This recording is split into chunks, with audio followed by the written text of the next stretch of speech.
এই মাটিত থিয় হৈ আমি প্ৰমাণ কৰিব খুজিছো যে লাচিতৰ তেজ, চিলাৰায় তেজ এতিয়াও আমাৰ বুকুত প্ৰবাহিত হৈ আছে। নৰিয়া দেহেৰে লাচিতে মোগলক পৰাজিত কৰিছিল আৰু আজিও আমি সেই মোগলক আকৌ এবাৰ পৰাজিত কৰিম, এই কথা সকলোৱে শুনি লোৱা উচিত। কোনোবাই যদি ভাবিছে যে দুই এটা গৰু খুঁটিৰ ওপৰত বাতৰি লিখিলে হিমন্ত বিশ্ব শৰ্মা কৰবাত আত্মসমৰ্পণ কৰিব, সেয়া আপোনালোকে কেতিয়াও চিন্তা নকৰিব। শৰীৰত এক বিন্দু তেজ থকালৈকে আমি সকলোৱে যুঁজিম আৰু কোনেও আমাৰ সন্মুখত বাধাৰ সৃষ্টি কৰিব নোৱাৰে।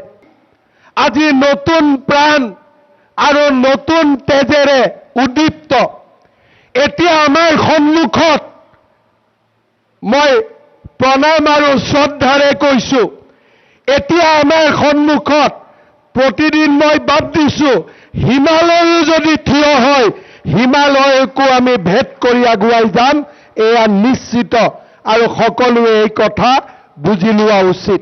যোনে বুজিব লাগে তেওঁলোকে বুজিছে আৰু য'তে আমি কৈছো যে এই মাটি অসমীয়াৰ, তেওঁলোকে আজিকালি নিজে আঁতৰি যোৱাৰ পৰম্পৰাও আৰম্ভ কৰিছে।